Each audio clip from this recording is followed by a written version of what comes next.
Hello. तो आज अखबार में मैंने एक खबर पढ़ी और इसको पढ़ के मुझे बड़ी खुशी हुई कि अगर सच में ऐसा हो रहा है तो ये सामाजिक बदलाव की दिशा में एक बहुत अहम कदम साबित हो सकता है। तो खबर थी कि मुजफ्फरनगर में पिछले महीने एक सम्मेलन हुआ जिसमें 8 राज्यों से, भारत के 8 राज्यों से कुछ 36 खाप पंचायतें पहुंची थी। और ये पंचायतें विरोध में उतरी थी सामाजिक बुराइयों के, जैसे कि मृत्यु भोज पे अनावश्यक खर्च नहीं होना चाहिए ताकि, क्योंकि इससे आर्थिक रूप से कमज़ोर लोगों पर बोझ पड़ता है।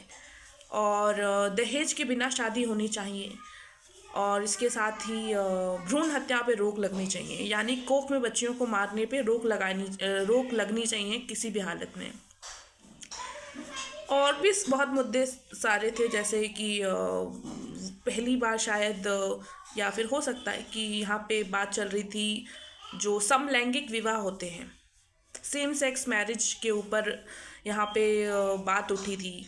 मगर सबसे ज़्यादा सुर्खियाँ बटोरी एक बात ने, और वो बात थी कि खाप पंचायतें अब सर्वसहमति से ये कह रही हैं कि अगर माता पिता राज़ी हैं तो अंतर जातीय विवाह हो सकता है, उन्हें कोई समस्या नहीं है। और अगर ये बात सच है, और अगर सच में खाप पंचायतों की सोच में ये बदलाव आ रहा है, तो ये बहुत अहम कदम हो सकता है सामाजिक बदलाव के, जैसा मैंने कहा। और मैं बताती हूँ क्यों। खाप पंचायतें वैसे तो संवैधानिक रूप से वैध नहीं है, ना ही इनके फैसले वैध हैं, मगर खाप पंचायतों के फैसलों ने कई बार बहुत बड़े बड़े अपराधों को जन्म दिया है।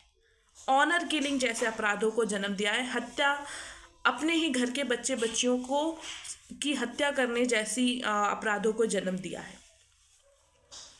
क्योंकि जो खाप पंचायतें होती हैं ये गोत्र, बिरादरी और गांव के आधार पर फैसले देती थी, और ये उन लोगों का सामाजिक बहिष्कार कर देती थी जो जिन लोगों ने अंतर्जातीय विवाह किया है। सामाजिक बहिष्कार कर देती थी, मतलब जिसको आप कहते हैं हुक्का पानी बंद कर देना गांव में। तो उसकी वजह से कई सारे लोगों ने अपने ही परिवार के या दूसरे परिवार के लोगों को मारा है, और अपराध, बहुत बड़ी बड़ी हिंसाएं, विभत्स हिंसाएं हुई हैं इन खाप पंचायतों के फैसलों की वजह से।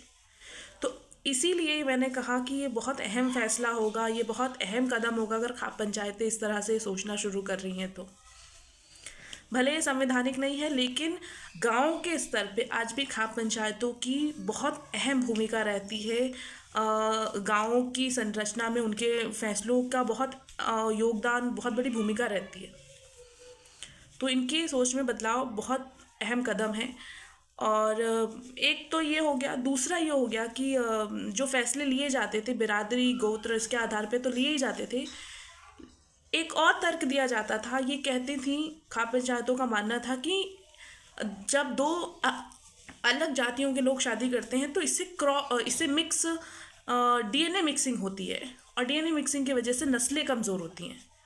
मगर ऐसा नहीं है। अगर आप डॉक्टर्स की माने, अगर आप एक्सपर्ट्स की माने, और आपने थोड़ा भी बायोलॉजी पढ़ा है, थोड़ा भी समाज की समझ हो, तो आपको पता चलेगा कि गलत है।